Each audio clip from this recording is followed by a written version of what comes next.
एक बहुत अमीर आदमी ने एक भिखारी से पूछा, तुम तो इतने हट्टे कट्टे हो फिर भी भीख क्यों मांग रहे हो? भिखारी बोला, साहब मेरे पास महीनों से कोई काम धंधा नहीं है, अगर आप मुझे नौकरी दें तो मैं भीख मांगना छोड़ दूंगा। अमीर बोला, मैं नौकरी तो नहीं दे सकता, लेकिन तुम मेरे बिजनेस पार्टनर बन सकते हो। मेरे पास एक चावल का प्लांट है, तुम चावल बाजार में सप्लाई करो और मुनाफा महीने के अंत में बांटेंगे। भिखारी ने कहा, लेकिन कैसे बांटेंगे? क्या मैं 20% लूंगा और आप 80%? अमीर बोला, मुझे सिर्फ 10% चाहिए, बाकी 90% तुम्हारा होगा, ताकि तुम जल्दी तरक्की कर सको। भिखारी ने जोरों से काम शुरू कर दिया।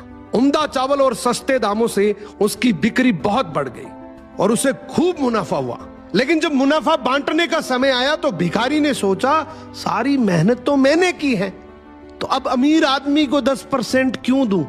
अगले दिन अमीर आदमी आया और जब हिस्सा मांगा तो भिखारी ने बहाना करते हुए कहा कि साहब मुझे तो बहुत नुकसान हुआ है, मुझे जितना मुनाफा हुआ है उतना तो कर चुकाना है, तो इस हिसाब से मुझे कोई मुनाफा नहीं हुआ, तो आप इसके हकदार नहीं हैं। अमीर आदमी ने कुछ नहीं बोला और वहां से चला गया।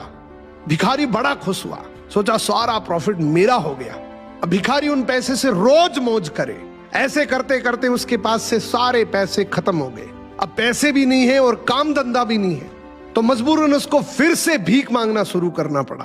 एक दिन वो अमीर आदमी उसके पास से गुजरा और उसको देखा, क्या ये तो फिर से भीख मांगने लग गया।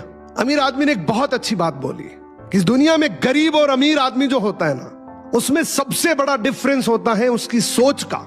एक रिच माइंडसेट हमेशा ये सोचता है कि मुझे भी प्रॉफिट हो जाए और मेरे साथ जो काम कर रहे हैं उनको भी प्रॉफिट हो जाए, लेकिन एक पुअर माइंडसेट हमेशा ये सोचता है कि जो भी प्रॉफिट हो सिर्फ मुझे ही हो।